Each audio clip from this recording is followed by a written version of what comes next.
welcome to Tales of Honor Podcast, a podcast dedicated to telling the true stories of the Congressional Medal of Honor.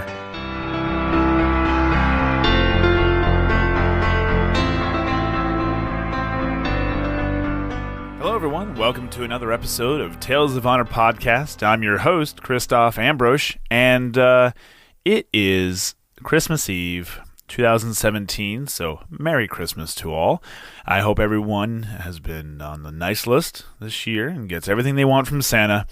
Tonight's episode is episode 57, and it's going to take us back to World War II, and it's being brought to you by DesignCake Studios. They're a small creative design company with big talent in graphic and web design. If you or your business need a look, or maybe a new one, head on over to DesignCakeStudios.com. I know I did. And you know I did. And I couldn't be any happier with the logo and the business cards that I received from them. And I'm always getting compliments on both. When you contact them, let them know that you heard about them here on the podcast. Because if you do, you'll get a free consultation. That's the Christmas spirit right there. DesignCake Studios. Fresh thinking made bold. And now, a tale of honor. Robert M Hanson was born on the 4th of February, 1920 in Lucknow, India. His parents were Methodist missionaries who had been serving in India. Robert attended the American-run Woodstock School with his siblings, and after attending junior high school in the United States, he returned to India and became a light heavyweight and heavyweight wrestling champion. While on his way back to the United States to attend college, Robert decided to bicycle his way through Europe and was in Vienna during the annexation of Austria to Germany. Robert was at Hamline University in St. Paul, Minnesota at the time of the attack on Pearl Harbor, and in May of 1942, he joined the Marine Corps and started flight training. He earned his wings and was commissioned as a second lieutenant in February of 1943. Robert's reputation in the South Pacific became very well known as he downed 20 enemy planes in 6 consecutive flying days. The first time he had been shot down left him paddling in an inflatable raft for 6 hours before being rescued. It was his actions one day before his 24th birthday that would earn him the Medal of Honor.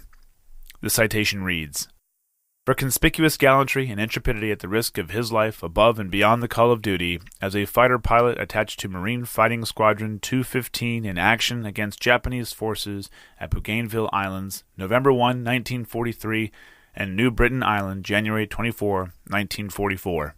Undeterred by fierce opposition and fearless in the face of overwhelming odds, First Lieutenant Hanson fought the Japanese boldly and with daring aggressiveness.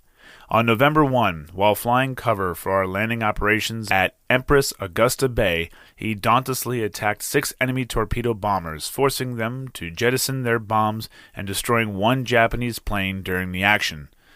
Cut off from his division while deep in enemy territory during a high-cover flight over Simpson Harbor on January 24, First Lieutenant Hanson waged a lone and gallant battle against hostile interceptors as they were orbiting to attack our bombers and, striking with devastating fury, brought down 4 Zeros and possibly a 5th. Handling his planes superbly in both pursuit and attack measures, he was a master of individual air combat, accounting for a total of 25 Japanese aircraft in this theater of war. His great personal valor and invincible fighting spirit were in keeping with the highest traditions of the United States Naval Service. Robert's final mission was an attempt to destroy a lighthouse on Cape St. George. He attempted to land his damaged plane in the water, and because the seas were rough, a wave had caught a wing and sent the plane into a cartwheel, disintegrating the plane. Robert had no time to escape and was declared killed in action. Robert M. Hanson's mother received his Medal of Honor on the 19th of August, 1944, in Boston, Massachusetts. And that was a Tale of Honor. Thank you so much for listening to Tales of Honor Podcast, and if you like this podcast, be sure to leave a nice review, a good rating, and tell a friend. You can see more information on Facebook, Instagram, and at talesofhonorpodcast.com. If you have any questions or comments, you can send them to talesofhonorpodcast@gmail.com. And until next time, I'm Christoph Ambrosch. Merry Christmas, and thanks for listening.